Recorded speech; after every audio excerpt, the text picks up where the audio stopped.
CEO of Ruchita Media House, Sri B. Rajkumar garu onto the dais. I will explain about my student qualities. Today's one of the guests of honor is B. Rajkumar. He is the youngest CEO of Ruchita Media House. Do you know?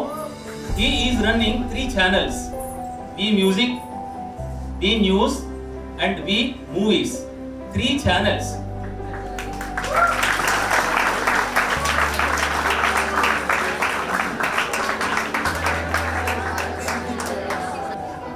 నాకు ఒక దేవుడు మంచి కళనిచ్చినాడు. నా గురించి నేను గొప్ప చెప్పుకోవడం కాదు. ఆ తర్వాత ఈ మన గెస్ట్ ఆఫ్ ఆనర్ని కూడా అడగండి.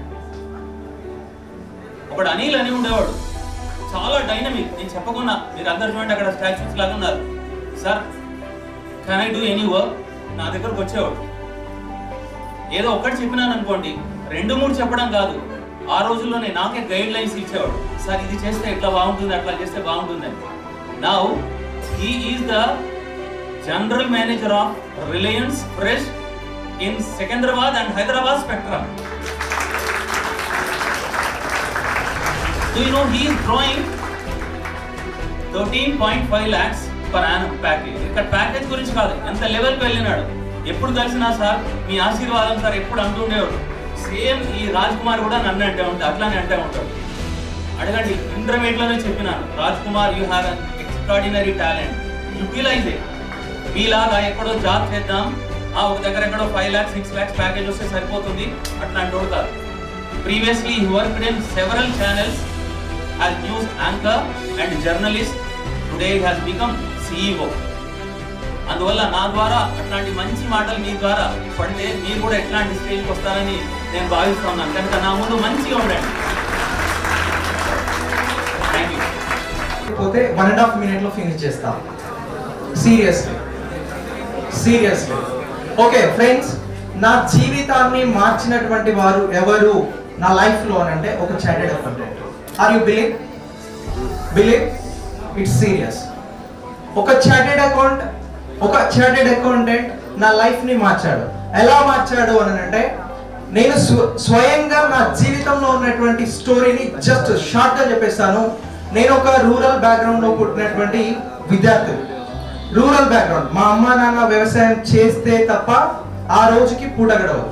సో అలాంటి బ్యాక్గ్రౌండ్ లో ఉన్నటువంటి నాకు ఆఫ్టర్ 10th తర్వాత ఇంటర్మీడియట్ కి నేను ఎస్ఆర్ కాలేజ్ లో జాయిన్ అయిన తర్వాత ఫస్ట్ ఇయర్ నా ఫ్రెండ్స్ అంతా పాత్ఫైండర్ కాలేజ్, ప్రియదర్శిని కాలేజ్ అని ఇక్కడ పాత్ఫైండర్ స్కూల్ ఉన్నటువంటి క్యాంపస్ లో ఉండేది. కర్ణాకర్ సార్ గారు అక్కడే టీచ్ చేసేవారు. నేను సెకండ్ ఇయర్ కి అక్కడికి వెళ్ళినాను. Second year Karnakar sir classes విన్న తర్వాత నాకు అప్పుడు ఒక క్లారిటీ ఉంది. ఇంతకుముందు మేయర్ సార్ మాట్లాడితే ఏమన్నారు, డిసిప్లైన్ అవసరం అని అన్నారు. మీ దగ్గర అది పుష్కలంగా ఉంది, కానీ దానికి డిజైన్ ని యాడ్ చేయండి, మీ కోరికని యాడ్ చేయండి. మీ డిజైన్ ని యాడ్ చేసిన తర్వాత దానికి కొంచెం మన ఫేస్ కి మేకప్ వేసినట్లు డెడికేషన్ ని యాడ్ చేయండి. Definitely you will see success. Definitely. మీరు అందరూ కామర్స్ చదువుతుండొచ్చు, మీ అందరిలో నాకు యాక్టర్స్ కనబడుతున్నారు, యాక్ట్రెసెస్ కనబడుతున్నారు, రేపు ఫ్యూచర్ లో స్పోర్ట్స్ మెన్స్ కనబడుతున్నారు, పొలిటీషియన్స్ కనబడుతున్నారు. నువ్వు ఇవాళ ఇక్కడే ఉండొచ్చు, నీకు డిజైర్, డెడికేషన్, డిసిప్లిన్ ఉంటే రేపు నువ్వు పార్లమెంట్ లో అడుగు పెట్టవచ్చు. అది ఇంపార్టెంట్ మనందరికి. అంటే నానా నేను క్వాంటిటీ ఇవ్వాలనుకోవట్లేదు, క్వాలిటీ ఇవ్వాలని అనుకుంటున్నాను అని చెప్పారు. అంటే ఇక్కడ ఉన్న మీ ప్రతి ఒక్కరు కూడా క్వాలిటీతో ఉన్నటువంటి వారు. మీరు రేపు ఏదైనా సాధిస్తే మీ పేరెంట్స్కి కానీ ఇక్కడ ఉన్న టీచర్స్కి కానీ మనం ఏమి ఇవ్వం. జస్ట్ నా స్టూడెంట్ ఇలా ఉన్నాడు అని చెప్పడానికి మాత్రమే మనం ఉంటాం. కానీ ఆ కిక్ వాళ్ళకి ఇచ్చిన మనం తీసుకున్న చాలా వండర్ఫుల్ ఉంటుంది.